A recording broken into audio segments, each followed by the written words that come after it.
Again, welcome back to Java programming language. In these lectures, we're going to cover recursion. So our main objective is to learn about recursive definitions. We're also going to explore the base case and the general case of a recursive definition. We're also going to learn about recursive algorithms and methods. So first, we start with the definition. What is a recursion?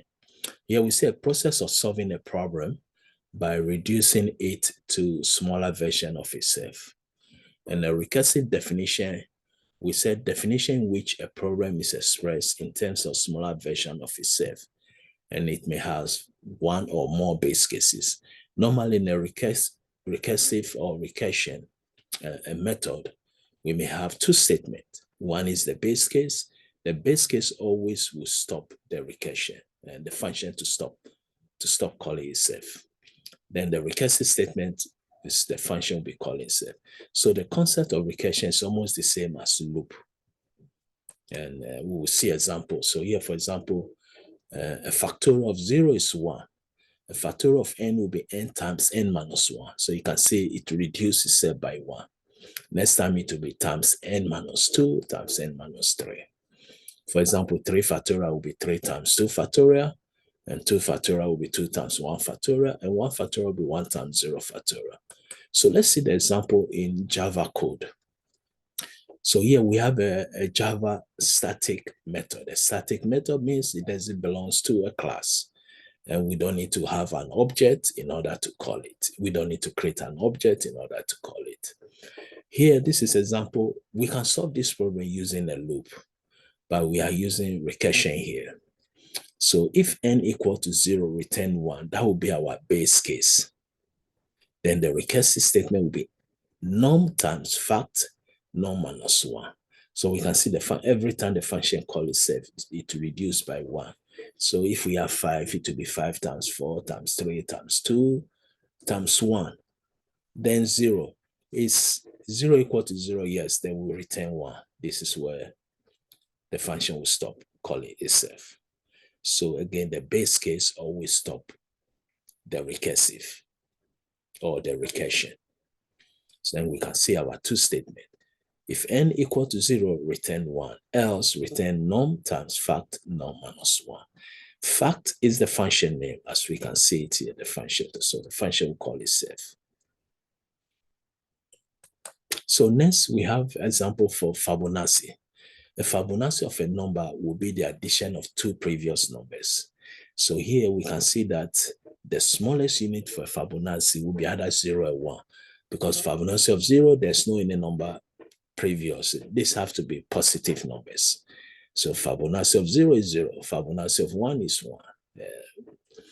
So here we say that if n equal to 1, then we return a, the first value.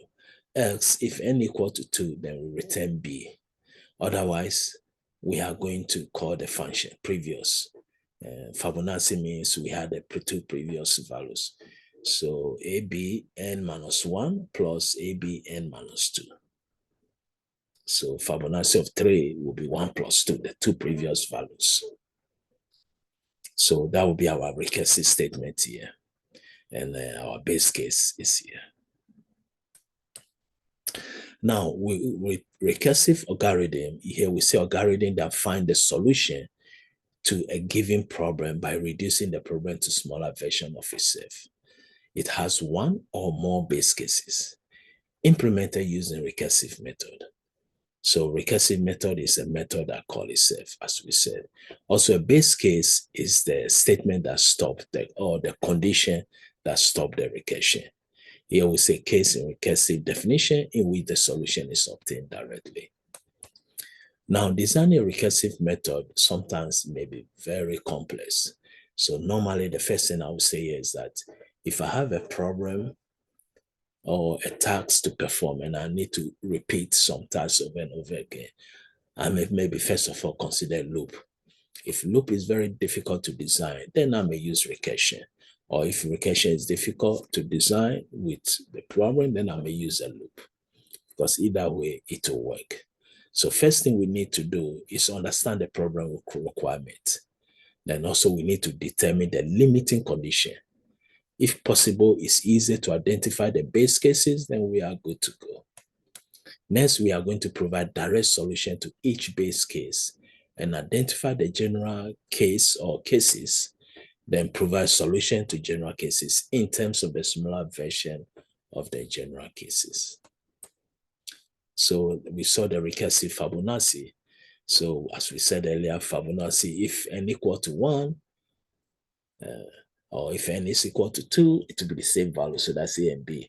Otherwise, this is our recursive statement. We are going to add the two previous values. So n minus 1 plus n minus 2. But here, the function name is rfabnorm. So we have to call the function. This is the condition if n is greater than 2. Then we can add the two previous values. So recursion or iteration. Iteration is a loop. So that's what we mentioned earlier. Two ways to solve a particular problem. Either you use a loop, iteration, or you use recursion. Iterative control structures using loops to repeat a set of statements. Now, trade-off between the two options.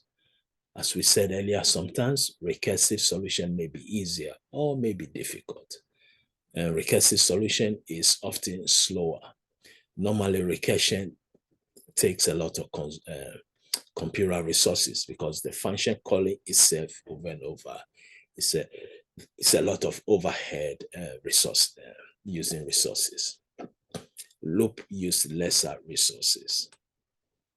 So that would be the conclusion of a very short lectures on recursion. Again, recursion is a function that always calls itself until it reaches the smaller unit of the unit version of itself to solve the problem. As we said, we can either use a loop or recursion to solve a problem. So again, thank you for your time.